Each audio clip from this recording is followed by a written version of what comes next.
ایک دوسرے سے جڑے ہوئے ہوتے ہیں. تو جو السریٹیو کولائٹس کے مریض ہوتے ہیں وہ اگر صرف السریٹیو کولائٹس کی ٹریٹمنٹ لیتے ہیں اور جو سائیکیٹرک النیسز ہوتی ہیں ان کو، جو ڈپریشن یا انگزائٹی یا بائیپولر افیکٹو ڈس آرڈر یا مینیا کی جو بیماری ان کو ہوتی ہے، وہ اگر اس کا علاج نہیں کرتے تو ان کو فرق نہیں پڑتا. یعنی ان دونوں کو ایک ساتھ ٹریٹ کرنا پڑتا ہے. تو اس کو بائی ڈائریکشنل انفلیمیٹری سائیکل کہتے ہیں، کہ جو دونوں سائیڈ پہ چلتی ہے، برین میں بھی چلتی ہے اور بڑی آنت میں یعنی نظام میں بھی چلتی ہے. اور اس میں کیمیکلز ہوتے ہیں جن کو سائٹوکائنز کہتے ہیں، مائکروبز کہتے ہیں، مائکروبائیومز پہ میں پہلے بات کر چکا ہوں. مائکروبائیومز جو ہوتے ہیں یہ وہ فرینڈلی بیکٹیریا ہوتے ہیں جو کہ ہمارے نظام میں موجود ہوتے ہیں، اور یہ ہمارے برین کے ڈیفرنٹ کیمیکلز کو سیکریٹ کرنے میں مدد دیتے ہیں. تو مائکروبائیوم ڈسبائیوسس یعنی ان کے بننے میں اور ان کی مقدار میں کمی آ جاتی ہے. تو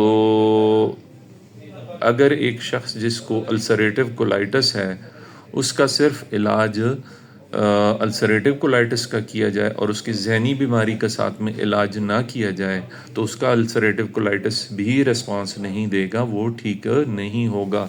اس کی گٹ برین ایکسس اگر ٹھیک نہیں ہے تو وہ ٹھیک نہیں ہوگا.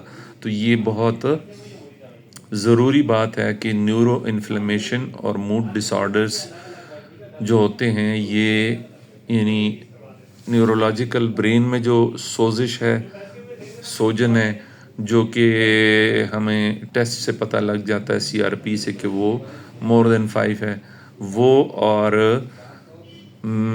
بڑی آنت میں یعنی جو نظام میں سوزش ہے، ان دونوں کا آپس میں بڑا گہرا تعلق ہے. پھر سائیکولوجیکل سٹریسرز جو ہوتے ہیں زندگی میں، انسان کی زندگی میں اپنی پریشانیاں بھی ہوتی ہیں، یہ صحت کی پریشانی بھی ہے، سماجی مسائل ہوتے ہیں اور مسائل ہوتے ہیں، وہ مل کر ان مریضوں کو ان کے جو اگر ان کی ڈپریشن، ان کی انگزائٹی، ان کے بائیپولر افیکٹو ڈس آرڈر کو ٹریٹ نہ کیا جائے، کنٹرول نہ کیا جائے، تو ان کے السریٹیو کولائٹس کے جو ریلیپسز ہوتے ہیں، جو فلیئر اپس ہوتے ہیں، جو بار بار وہ آتی ہے، وہ آؤٹ آف کنٹرول ہو جاتے ہیں. تو یہ بڑی ضروری بات ہے کہ اگر کسی کو السریٹیو کولائٹس ہے تو اس کی السریٹیو کولائٹس کی ٹریٹمنٹ کے ساتھ اس کو ڈپریشن اور انگزائٹی کی ٹریٹمنٹ بھی دینی چاہیے. دوسری بات یہ ہے کہ میڈیکیشنز اور ان کے سائیڈ ایفیکٹس، 2 میڈیکیشنز پہ میں بات کروں گا جن کے سائیڈ ایفیکٹس جو ہوتے ہیں وہ جب ہم السریٹیو کولائٹس میں وہ میڈیکیشنز دیتے ہیں تو ان کے سائیڈ ایفیکٹس سائیکیٹرک سمٹمز پیدا بھی کرتے ہیں اور ان کو زیادہ بھی کرتے ہیں. ایک تو کارٹیکوسٹیرائڈز ہیں، اسٹیرائڈز ہائی ڈوز میں، ہیوی ڈوز میں دینے پڑتے ہیں. تو اس چیز کو مانیٹر کرنا چاہیے کہ کتنی ڈوز پہ پیشنٹ ٹالریٹ کر سکتا ہے اور کتنی ڈوز پہ اس کی بیماری کنٹرول ہو سکتی ہے، اس سے زیادہ نہیں دینا چاہیے. اور اگر پیشنٹ کو سائیکیٹرک سمٹمز ڈیولپ ہو جاتے ہیں تو پھر اس کو ٹیپر آف کرنا پڑتا ہے. پھر اس کے بعد سیلازوڈین یا سلفاسیلازین اس کی ٹریٹمنٹ میں یوز ہوتی ہے. یہ فولیٹ ڈیفیشنسی کرتی ہے. میں نے پہلے بھی اس پہ ایک ویڈیو میں ذکر کیا تھا کہ فولک ایسڈ B9 کی ڈیفیشنسی سے برین کے فنکشنز ڈسٹرب ہوتے ہیں اور ایک ٹاکسک میٹیریل برین میں پیدا ہوتا ہے جس کی وجہ سے سائیکیٹرک پرابلمز ہو سکتی ہیں. تو سلفاسیلازین کی وجہ سے ہونے والی فولک ایسڈ کی ڈیفیشنسی ڈپریشن کی شکل میں ظاہر ہو سکتی ہے. تو ہمارا پرائمری گول کیا ہے علاج کا؟ کہ ایگریسو میوکوزل ہیلنگ کو ٹریٹ کیا جائے، جو کہ بڑی آنت کا جو جھلی ہے، جو اندرونی سطح ہے، اس کو ٹریٹ کیا جائے. اس کے لیے جو بھی ٹریٹمنٹ ہے اس کو بھی مانیٹر کیا جائے کہ وہ سائیڈ ایفیکٹس تو نہیں کر رہی، وہ سائیکیٹرک سائیڈ ایفیکٹس کرتی ہیں۔ دوسرا یہ ہے کہ انٹیگریٹڈ کیئر ہے کہ ان لوگوں کی screening bipolar affective disorder, sleep changes, mood disorder, اور ان چیزوں کے لیے ان کی مانیٹرنگ اور ان کا علاج کیا جائے، اور ان کو سائیکو تھیراپی کے لیے بھی ان کو لازمی سائیکو تھیراپی کی طرف ریفر کرنا چاہیے۔ سی بی ٹی کا اس میں بہت بڑا رول ہے۔ اس سے دونوں ریلیپسز یعنی کہ السریٹیو کولائٹس کے ریلیپسز بھی اور ساتھ میں سائیکیٹرک سمٹمز کے ریلیپسز بھی کم ہو جاتے ہیں۔ اسٹیرائڈ انڈیوسڈ اور فولیٹ کی میں نے بات کر لی ہے۔ اس میں ایک ضروری بات جو میں بتانا چاہتا ہوں کہ ایسے مریضوں کو اگر کبھی کوئی انفیکشن ہوتی ہے تو ان کو کوئنولونز نہیں دینے ہوتے۔ کوئنولونز انڈیوسڈ سائیکوسس بڑی کامن ہے، اور یہ لوگ پرون ہوتے ہیں کہ کوئنولونز کی وجہ سے، یعنی سپروفلکسسن یا لیوفلکسسن یا یہ جو سیریز ہے، اور میکرولائڈز جس طرح کلیرتھرومائسین، ایزیتھرومائسین، ایریتھرومائسین، یہ سیریز کی میڈیکیشنز بھی ایوائڈ کرنی چاہیے۔ ان کی وجہ سے بھی ان کی سائیکیٹرک سمٹمز ورس ہو سکتے ہیں، یا سٹارٹ ہو سکتے ہیں، یا زیادہ ہو سکتے ہیں۔ تو آپ کو لگتا ہوگا کہ یہ ایک ان پاپولر یعنی کوئی اتنی عام بیماری نہیں ہے، اور اس پہ ڈاکٹر صاحب کیوں بات کر رہے ہیں، تو یہ آپ کا غلط خیال ہے۔ یہ بڑی کامن بیماری ہے۔ السریٹیو کولائٹس ہمارے معاشرے میں بہت کامن ہے، اور ہم پیشنٹس دیکھتے رہتے ہیں، اور پیشنٹس کو ڈاکٹرز جو ہوتے ہیں وہ صرف جسمانی ٹریٹمنٹ دیتے ہیں، یعنی السریٹیو کولائٹس کی ٹریٹمنٹ دیتے ہیں، لیکن وہ کبھی بھی ان کو سائیکیٹرک ٹریٹمنٹ پہ نہیں ڈالتے، اور ان کو سائیکیٹرک ٹریٹمنٹ کے لیے مانیٹر بھی نہیں کرتے، اور نہ ان کو ایجوکیٹ کرتے ہیں کہ آپ کو سائیکیٹرک پرابلمز بھی ہوں گی، اور ان سائیکیٹرک پرابلمز کی مینجمنٹ کیسے کرنی ہوگی۔ تو یہ چیز بہت ضروری ہے۔ آج کی ویڈیو سے میرا یہ مقصد ہے کہ آٹو امیون ڈیزیزز بہت کامن ہیں، اور آٹو امیون ڈیزیزز میں السریٹیو کولائٹس بہت کامن ہے، اور السریٹیو کولائٹس کے پیشنٹ کو اگر مانیٹر نہ کیا جائے سائیکیٹرک سمٹمز کے لیے، تو پھر گٹ برین ایکسس، یہ جو بائی ڈائریکشنل ایکسس ہے، اس کی وجہ سے نہ اس کا السریٹیو کولائٹس ٹھیک ہوگا، اور ساتھ میں ہی اس کو بار بار مینیا، ڈپریشن، انزائٹی اور دوسرے سائیکیٹرک سمٹمز ہوتے رہیں گے۔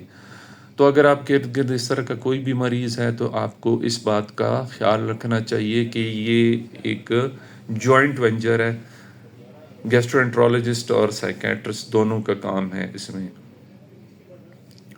السریٹیو کولائٹس کی وجہ سے مریض کی زندگی پہلے سے خراب ہوتی ہے، وہ زندگی بہت تکلیف میں گزارتے ہیں، ذہنی تکلیف میں گزارتے ہیں، جسمانی تکلیف میں گزارتے ہیں، ان کو ہر وقت ڈائریا ہوتا ہے، خونی جلاب ہوتے ہیں، تکلیف ہوتی ہے، بخار ہوتا ہے، انفیکشنز ہوتے ہیں، ساتھ میں ان کو سائیکیٹرک سمٹمز بھی ہوتے ہیں، اور یہ سائیکیٹرک سمٹمز ان کی زندگی کو مزید برباد کر دیتے ہیں۔ تو ضرورت اس بات کی ہے کہ سائیکیٹرک ٹریٹمنٹ اور السریٹیو کولائٹس کی ٹریٹمنٹ کو ایک ساتھ کیا جائے۔ یہ جو بائی ڈائریکشنل ایکسس کی میں نے بات کی ہے، اور اس میں سب سے ایک امپورٹنٹ بات میں بھول گیا تھا کہ سائیکیٹرک میڈیکیشنز کے ساتھ ساتھ آپ ان پیشنٹس کو آج کل یہ ڈیفرنٹ جس کو میں نے بات کی ہے مائکرو بایومز کی، تو different friendly bacterias commercial form میں ملتے ہیں، اور بریکسس کے نام سے ایک کیپسولز ملتے ہیں، اگرچہ وہ ایکسپینسو ہے، لیکن بریکسس ایک ایسی دوائی ہے کہ جو آپ کو وہ آپ کی جو فرینڈلی بیکٹیریا کی تعداد جو ڈسبایوسس میں نے بات کی تھی ان کو ریپلینش کرتی ہے، ان کو ریپلیس کرتی ہے۔ آپ ایسے مریضوں کو اگر بریکسس جیسے کیپسول پہ ڈالیں تو ان میں چانسز ہوتے ہیں کہ ان کو سائیکیٹرک سمٹمز میں کم سے کم ہوں۔ اور دوسرا، ان کو ڈائٹ میں آپ نے دہی کا، پیور خالص دہی کا استعمال کا لازمی بتانا ہے، اور فولک ایسڈ ڈیفیشنسی بھی ان کو نہیں ہونی چاہیے۔ فولک ایسڈ ڈیفیشنسی کو فولک ایسڈ لیول بھی مانیٹر کرنے چاہیے، اور فولک ایسڈ کی ڈیفیشنسی کو بھی ٹریٹ کرنا چاہیے۔ تو السریٹیو کولائٹس کے پیشنٹ کو صرف اسٹیرائڈز یا سلفاسیلازین یا کچھ اور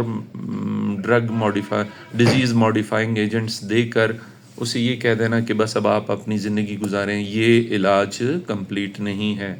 آپ کو فولک ایسڈ، آپ کو فرینڈلی بیکٹیریاز، آپ کو گٹ کی انفلیمیشن، برین کی انفلیمیشن، یہ ساری چیزیں جن پہ میں نے بات کی، ان سب کو مائنڈ میں رکھنا چاہیے۔ تو امید ہے کہ یہ آج کی ویڈیو